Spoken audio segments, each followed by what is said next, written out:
여러분, 오늘 설교의 제목은 성령 세례, 성령 충만을 사모하라입니다. 여러분, 사모하시기 바랍니다. 이것보다 좋은 것은 없습니다. 여러분, 성령을 충만케 받으시고 이것보다 더 좋은 것 있으면 제게 말씀해 주십시오. 정말 없습니다. 사모하시기 바랍니다. 애타게 사모하시기 바랍니다.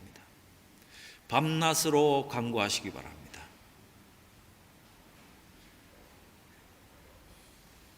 오늘 본문 말씀은요, 사도 바울의 에베소에서 사역하던 모습을 이렇게 그리고 있습니다.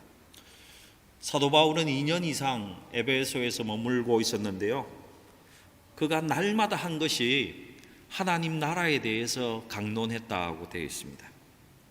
하나님 나라의 말씀을 강론하면서 그와 함께 예수 그리스도, 그분을 알렸고 그 예수 그리스도의 말씀을 전하는 일을 2년 동안 계속 에베소에서 했습니다. 근데 사도 바울이 이렇게 말씀을 전하는 동안에 아주 놀라운 일이 일어났습니다. 하나님께서 사도 바울을 통해서 아주 놀라운 일이 일어나도록 하나님께서 그렇게 행해 주셨습니다. 사도 바울은요, 병을 고치는 것이었습니다. 귀신을 내어 쫓는 것이었습니다. 근데 더욱 이상한 것은 사도 바울의 몸에 지니고 있던 손수건이나 이 자기가 둘렀던 그 일을 할 때에, 그 천막 일을 할 때에 둘렀던 앞치마 이런 것들을 가지고 가서 병자에게 이렇게 갖다 대기만 해도 그 병이 떠나가 버렸습니다. 정말 놀라운 일이 벌어졌습니다.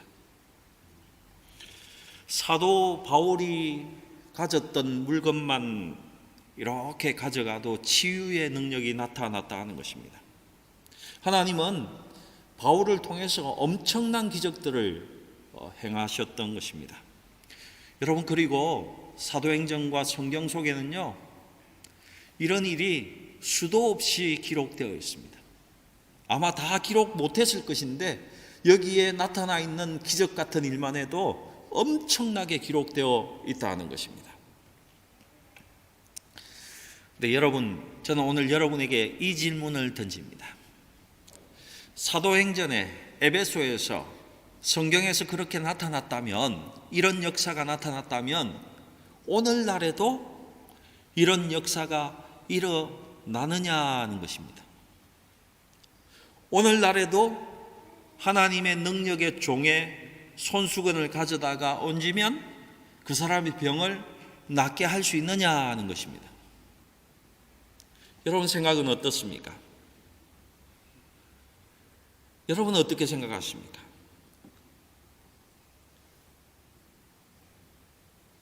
사도 바울은 분명히 두 해 동안에 이렇게 말씀을 가르쳤을 때 그에 따라왔던 것이 하나님이 보여주신 능력이었다는 것입니다.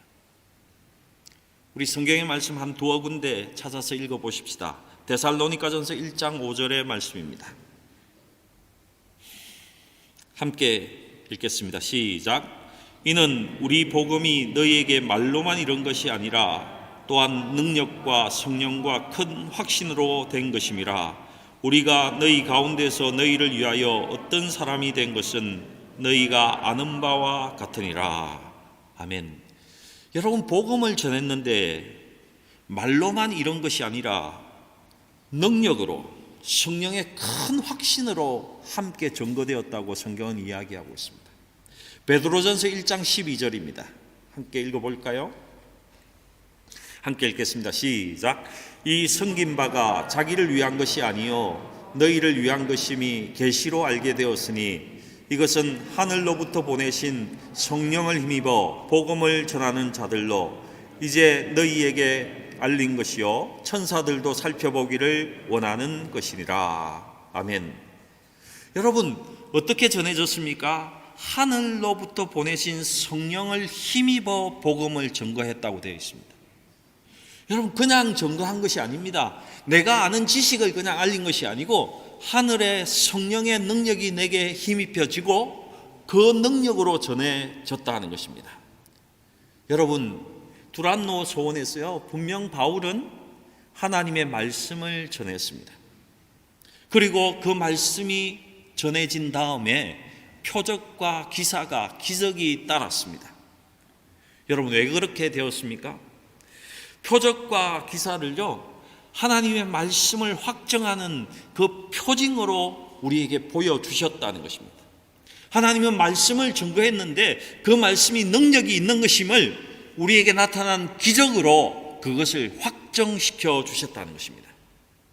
여러분, 성경에서는 분명히 이렇게 말하고 있습니다. 하나님의 말씀이 중요합니다. 하지만 이 하나님의 말씀과 성령의 기적은 동시에 함께 가는 것이라고 말하고 있다는 것입니다.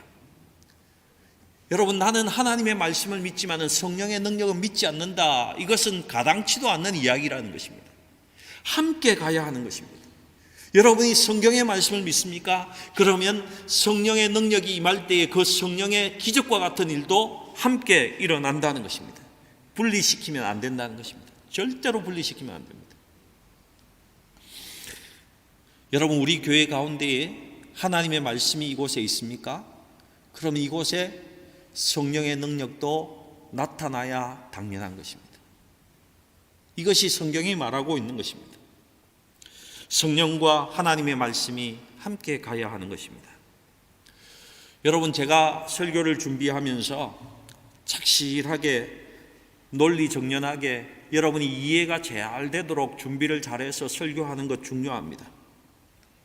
하지만 아무리 논리적이고 여러분이 잘 이해한다고 해도요, 이에 따라서 성령의 능력이 나타나지 않으면 저의 설교는 아무 가치가 없는 것입니다.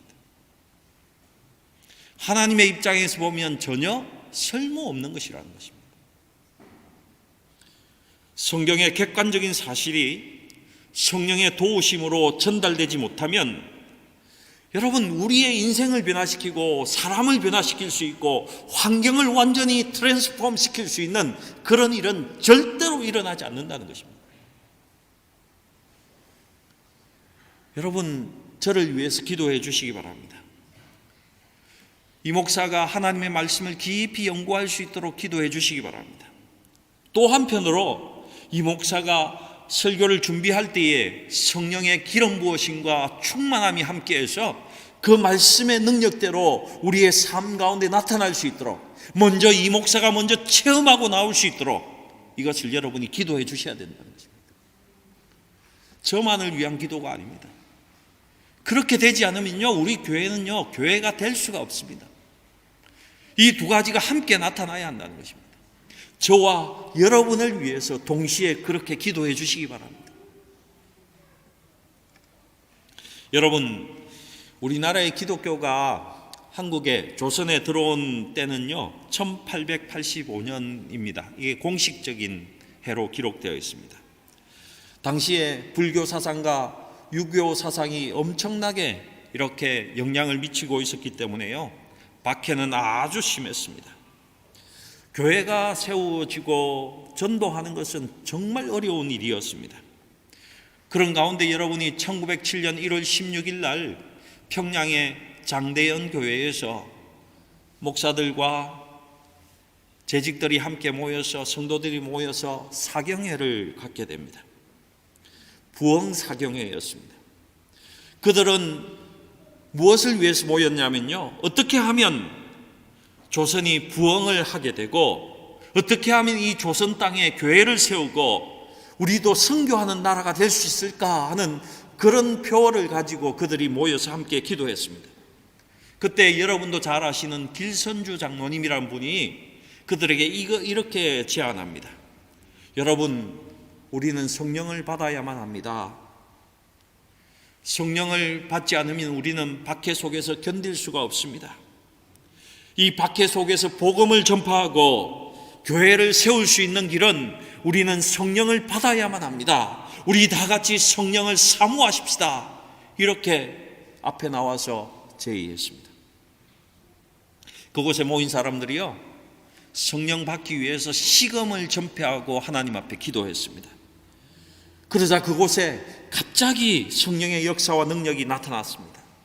모여있던 사람들이 회개 운동이 일어났습니다. 성령 충만함을 받고요, 병고침의 역사가 그곳에 일어났습니다. 귀신이 쫓겨나가는 역사가 그곳에 있었습니다. 끝없는 기도 운동이 그때 시작되었습니다. 여러분, 그런 성령의 역사가 평양을 기점으로 해서 이렇게 우리나라 전역으로 이렇게 흘러갔던 것입니다. 교회 성도가 불어나기 시작했는데 그때의 그리스도인의 숫자가 평양 이 부흥운동에 4만 명 정도가 예수 믿었다고 합니다. 전체 기독교 인구가 그때 7만 명 정도가 되었다고 합니다. 여러분, 그때 평양의 인구가 몇 명인 줄 아십니까? 1907년도 평양의 인구가 몇 명이었을까요? 기록에 보니까 31,576명이었습니다. 무슨 말입니까? 평양의 인구보다 더 많은 사람들이 그 한 사건으로 예수 믿는 사람들이 되었다는 것입니다. 여러분, 이것이 성령의 역사라는 것입니다.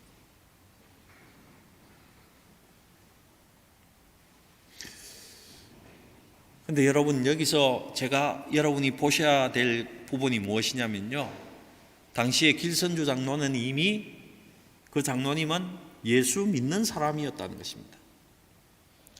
그는 예수를 구주로 고백하는 사람이었고, 그는 예수를 믿는다고 성령의 은혜로 고백한 사람이었는데, 그때 성령 세례 받자고, 우리 다 같이 성령 충만함을 구하자고 이렇게 함께 기도하자고 제의했다는 것입니다. 성령 세례를 받자, 성령 충만함을 간구합시다, 성령의 기름 부으심을 사모합시다. 이미 예수 믿는 사람이었는데 성령 세례를 사모했다는 것입니다. 우리 역시 그렇게 해야 된다는 것입니다. 우리가 이미 예수 믿고 있지만 성령의 세례와 충만함을 계속 간구해야 된다는 것입니다. 그 성령의 충만함이 늘 머물러야지 우리의 삶이 예수 믿는 삶으로 살아갈 수 있습니다. 하나님의 축복 안에 살아갈 수 있습니다. 이런 말을 하면요, 기독교인들 가운데에 반대하는 사람들이 있는데 이렇게 반론합니다. 여러분, 고린도전서 12장 3절입니다. 12장 3절 함께 읽어보겠습니다. 시작.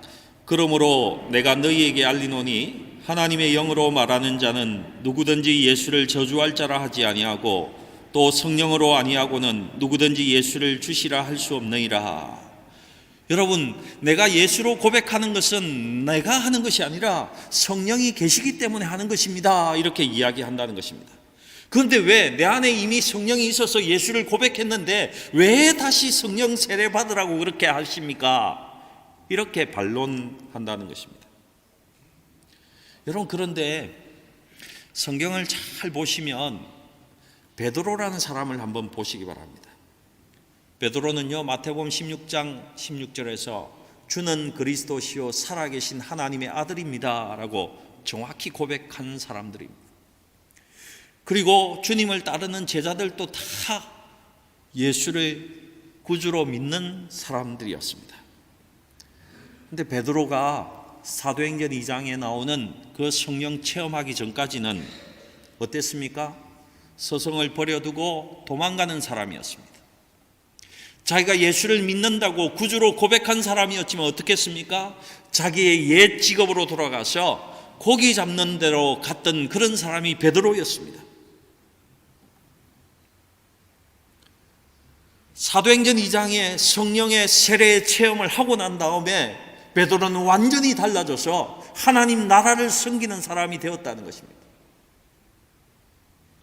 예수를 믿고 구주로 시인해서 구원을 받는 것, 성령의 임재하심이 있는 것입니다. 하지만 또한 성령 세례를 체험하고 충만함 속에 들어가면 하나님께서 맡겨주신 하나님 나라의 일을 할 수 있도록 우리를 업그레이드 시켜주신다는 것입니다. 두 가지 다 우리 신앙생활 가운데 나타나야 하는 것입니다. 여러분, 올해는요, 내가 성령 세례 받지 않으면 안 된다, 이런 마음으로 하나님 앞에 기도할 수 있기를 축복합니다. 내가 절대로 올해는 신앙생활 하는데 성령이 나를 어떻게 이끄시는가를 체험하고 가겠다. 내가 그것을 인생 가운데 가장 체험하고 가는 해가 2022년이다. 이렇게 결단하시고 그렇게 사모하시면서 기도하시기를 주님의 이름으로 축복합니다.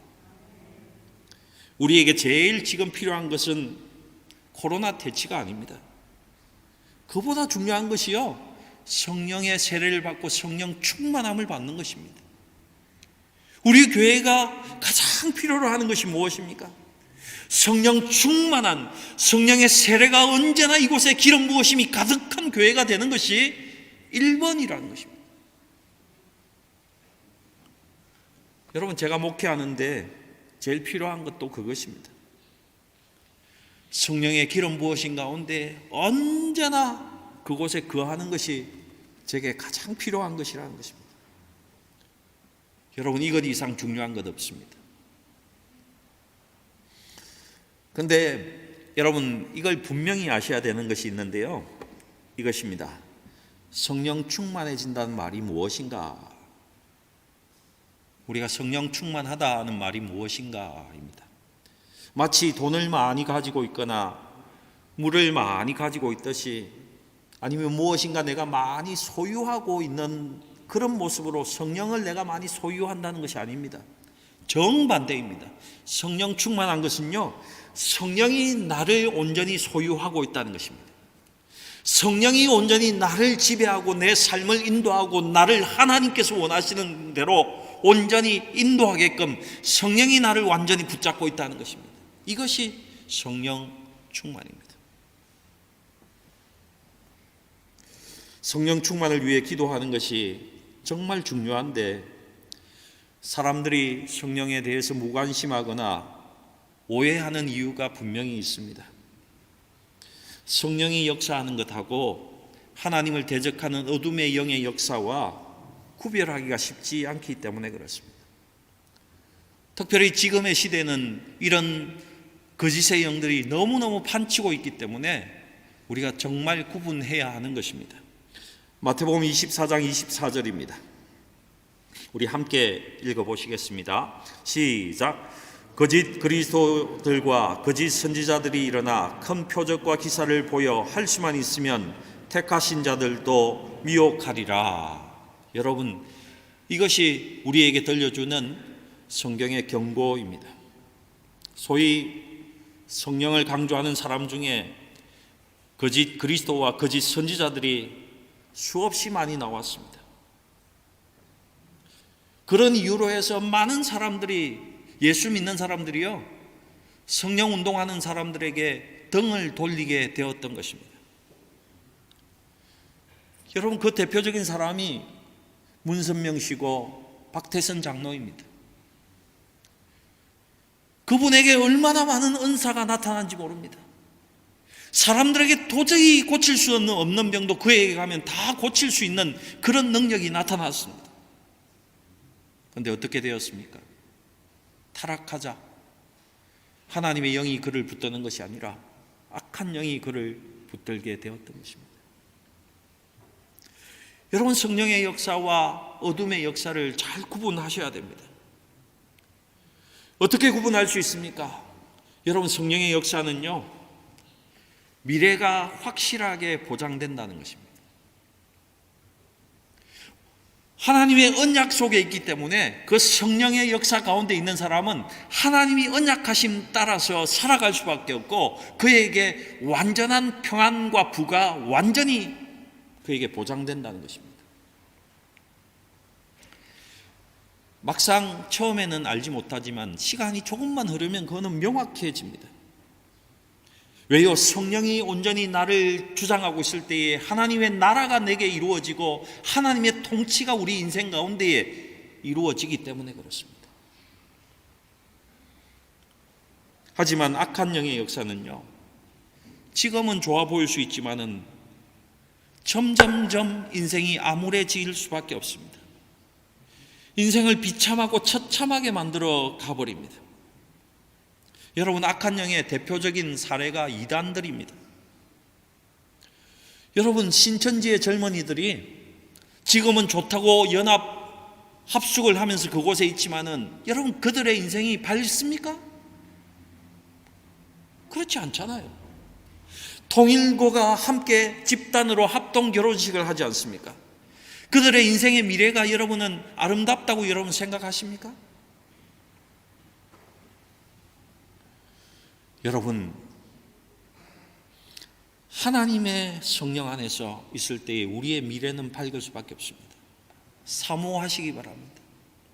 하나님의 영을 사모하시고 성령의 기름 부으심을 끝없이 사모하시기 바랍니다. 분명히 하나님께서 응답하십니다. 여러분, 독일의 히틀러라는 사람은요, 군중 심리 조작의 1인자였다고 합니다. 히틀러는 노래와 악단을 앞세운 다음에 그의 아주 탁월한 웅변수를 발휘해서 군중들을 흥분시켰고 그 히틀러의 뜻에 순종하게끔 만들었습니다. 여러분, 독일 민족은 세계에서 가장 이성적이라고 하는 민족입니다. 그런데 이 민족이 히틀러의 그 강연을 통해서 히틀러를 위해서 죽을 각오를 하는 그런 사람들이 되었다는 것입니다. 독일 국민들은 열광했습니다. 그리고 확신했습니다. 여러분, 이 모든 것이 심리학을 이용하고 두려움을 이용한 그런 군중 심리의 요법을 사용한 것뿐입니다. 그것들이 만드는 성과였다는 것입니다. 여러분, 사탄이 가장한 성령의 역사는요, 분명히 하나님께서 하시는 역사와는 분명히 다릅니다. 사람의 역사, 악한 영의 역사는 사람의 활동과 조직과 심리학과 인간의 두려움을 사용해서 우리를 잡아가게 되어 있습니다. 스가랴 4장 6절 말씀 우리 함께 읽어보시겠습니다. 스가랴 4장 6절입니다. 시작. 그가 내게 대답하여 이르되 여호와께서 스룹바벨에게 하신 말씀이 이러하니라. 만군의 여호와께서 말씀하시되 이는 힘으로 되지 아니하며 능력으로 되지 아니하고 오직 나의 영으로 되느니라. 여러분, 성령을 가장한 거짓 영의 작용은 심리학, 돈, 영향력, 인간의 두려움, 인간의 조직을 이용합니다. 그래서 이들은, 거짓 종교들은 우리에게 다가와서 이런 질문을 많이 합니다. 지금 살기가 정말 힘드시죠? 공경에 빠져 있죠? 당신은 걱정거리가 참 많아 보입니다. 인생의 짐이 정말 무거워 보이네요. 우리가 해결해 드리겠습니다. 우리에게로 오기만 하십시오. 당신의 모든 것을 다 팔아서 우리에게 들어오기만 하면 우리가 다 해결해 주겠습니다. 우리는 다 고쳐 드릴 수 있습니다.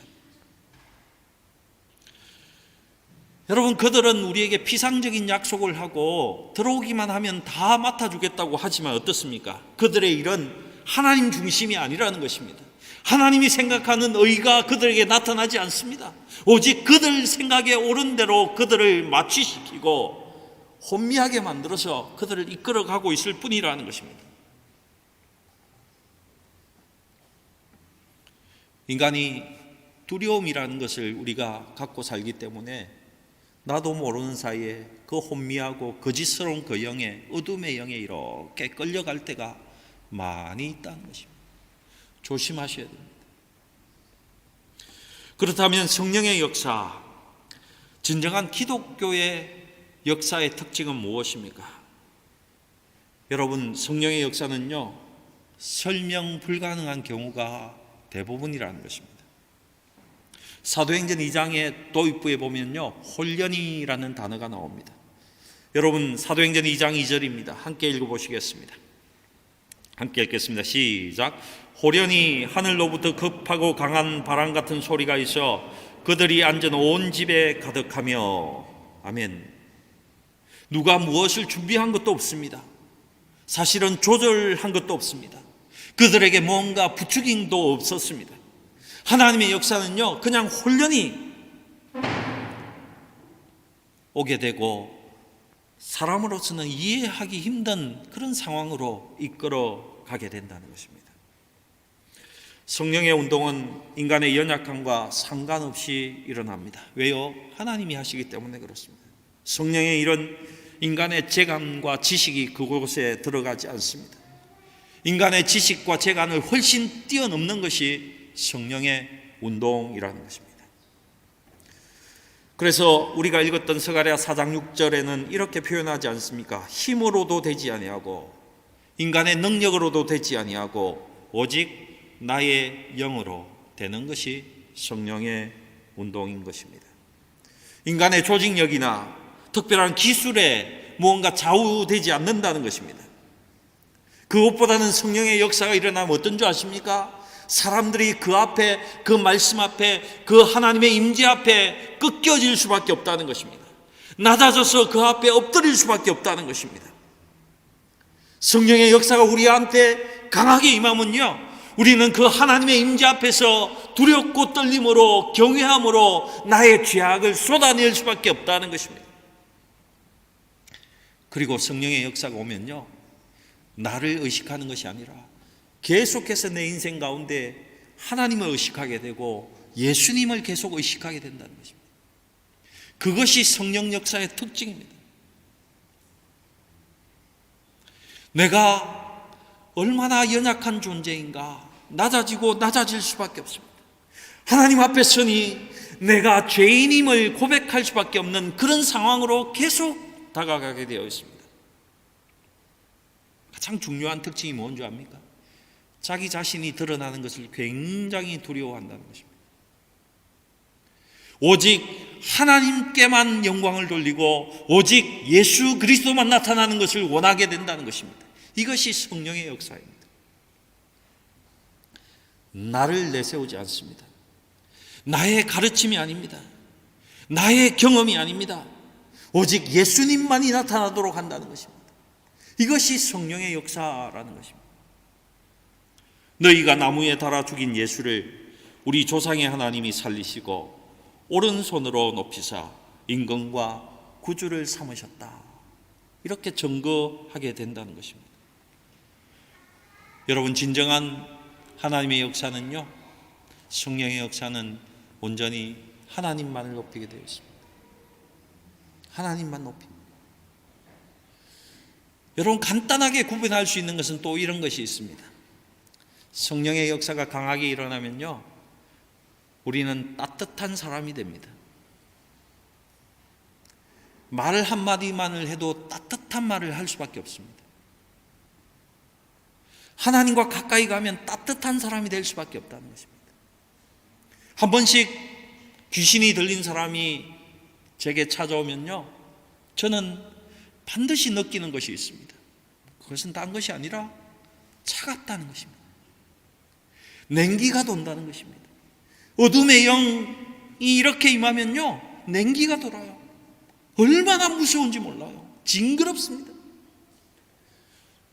여러분, 내가 진정 하나님의 영을 사모하고 인도함을 받고 있느냐, 내가 말을 할 때 보면 압니다. 내가 정말 하나님처럼 사랑의 말을 하고 있는지, 따뜻한 말을 하고 있는지, 내가 정말 온유함 속에서 다른 사람을 대하고 있는지, 이것만 봐도 알 수 있다는 것입니다. 여러분 가운데에 성령이 가득 임할 수 있기를 주님의 이름으로 축복합니다. 여러분, 그러면 우리는 하나님의 온유한 사람이 됩니다. 하나님의 평강의 사람이 됩니다. 하나님의 의를 이룰 수 있는 사람이 됩니다. 여러분, 그렇게 살아가는 것하고 내가 제일 잘났다고 교만하게 차갑게 남을 무시하면서 남에게 가르치면서 이렇게 사는 것하고 여러분, 어느 인생을 살기 원하십니까? 예수님처럼, 예수가 내게 베푸신 것처럼 그렇게 살 수 있기를 주님의 이름으로 축복합니다. 성령의 역사는요, 또한 마음속 깊은 곳을 다룹니다. 이 말이 무슨 말입니까? 성령의 역사가 내 가운데 임하면 변화되지 않을 사람이 아무도 없다는 것입니다. 모든 사람이 트랜스폼 될 수 있습니다. 완전히 바뀔 수 있다는 것입니다. 성령 하나님이, 예수가, 복음이 우리 인생을 지배하도록 이끌기 때문에 그렇습니다. 또 하나는 뭔지 아십니까? 성령이 우리를 계속해서 성령의 열매를 맺도록 인도하십니다. 그것이 성령 세례의 특징입니다. 사랑하는 성도 여러분, 예수를 정말 나는 오래 믿었는데 삶의 변화가 없습니까? 내 삶이 변화되지 않습니까? 그렇다면 성령 하나님을 간구하시기 바랍니다. 더 절실히 사모하시기 바랍니다. 여러분, 사람으로서도 많은 일을 할 수 있습니다. 추종자를 모을 수 있고 그 사람의 결단을 이루어낼 수도 있고 교회에 인도해서 등록시킬 수도 있습니다. 하지만 성령의 능력이 없으면요, 은혜가 없으면 그 사람의 본성은 절대로 변화시킬 수 없습니다. 사람의 인격을 변화시키는 일은 온전히 성령 하나님이 임했을 때에 가능하다는 것입니다. 오직 성령님만이 나를 혁신시킬 수 있고 나를 새롭게 할 수 있고 나를 하나님의 사람으로 살아갈 수 있게끔 그렇게 하신다는 것입니다. 그리고 성령님이 우리 안에 있으면요, 이 생명은 계속 자라나게 되어 있습니다. 계속 하나님을 만나고 깊어지고 또 깊어질 수밖에 없다는 것입니다. 성령을 받은 충만한 사람의 가장 먼저 특징은 하나님의 말씀을 사모하게 되어 있습니다. 성경이 그렇게 꿀보다 달게 되어 있다는 것입니다. 여러분, 나도 모르게 기도하고 싶어집니다. 성령이 역사하면요, 옛날에는 2분밖에 기도 못했는데 이제는 1시간이 가도 그냥 시간 가는 줄 모르고 기도할 수 있게 된다는 것입니다. 왜요? 하나님을 만나는 것이 너무 좋으니까, 성령 안에서 예수를 만나는 것이 너무 좋으니까, 그의 인격 속에 내가 들어가니까 너무 평화로우니까. 여러분에게 꼭 이런 은혜가 임하기를 주님의 이름으로 축복합니다.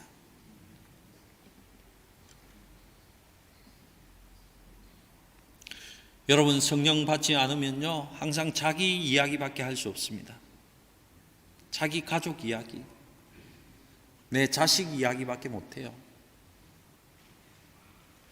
정말 제가 신방을 하면서 가장 안타까운 것은, 제가 여기 온 지 6년이 지났는데요, 6년 동안 갈 때마다 똑같은 이야기만 하시는 분들도 있습니다. 아무것도 변하지 않습니다. 제가 얼마나 안타까운지 모릅니다. 제가 목회를 분명 잘못했구나 싶은 생각이 그때 들어납니다. 내가 어떻게 해줘야 되나? 사실은 제가 해드릴 게 없습니다. 먼저 성령을 사모하셔야 됩니다. 성령이 충만히 임하면 그때야 변할 수 있다는 것입니다.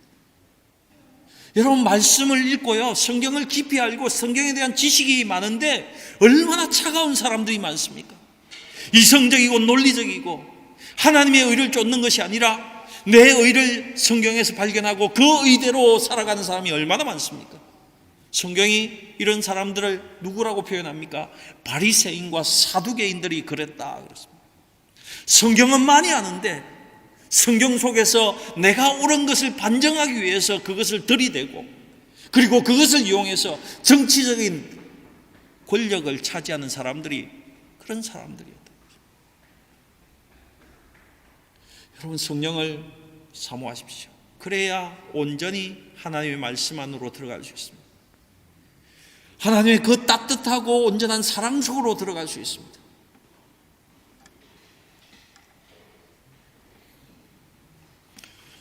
여러분, 우리가 변화되는 것을 꼭 경험할 수 있기를 축복합니다. 성령으로 인해서 내가 변화되는 것을 축복합니다. 우리 이렇게 변화되기를 원합니다. 갈라디아서 2장 20절입니다. 우리 함께 읽고 설교를 마치겠습니다. 갈라디아서 2장 20절입니다. 시작. 내가 그리스도와 함께 십자가에 못 박혔나니 그런즉 이제는 내가 사는 것이 아니요 오직 내 안에 그리스도께서 사시는 것이라. 이제 내가 육체 가운데 사는 것은 나를 사랑하사 나를 위하여 자기 자신을 버리신 하나님의 아들을 믿는 믿음 안에서 사는 것이라. 아멘. 여러분, 이젠 내가 사는 것이 아니요 오직 내 안에 그리스도께서 사시는 것이다. 여러분, 이 삶은 성령이 충만해야 가능한 삶입니다. 툭 치면 내가 드러나는데 어떻게 이 삶이 나오겠습니까? 성령에 온전히 잠겨서 성령께서 나를 주장하시고 인도하시는 그 삶이 우리 가운데 일어나야 하는 것입니다. 사랑하는 성도 여러분, 코로나로 인해서 사실은 조금 박지 않은 새해를 맞은 것 같은 그런 기분도 듭니다. 하지만 저는 성령 하나님으로 인해서 우리의 삶은 더욱 밝아질 것이라고 믿고 있습니다. 이 세상 환경이 아무리 어두워도 성령 하나님께서 우리를 2022년 가장 밝은 해로 인도하시리라 믿습니다.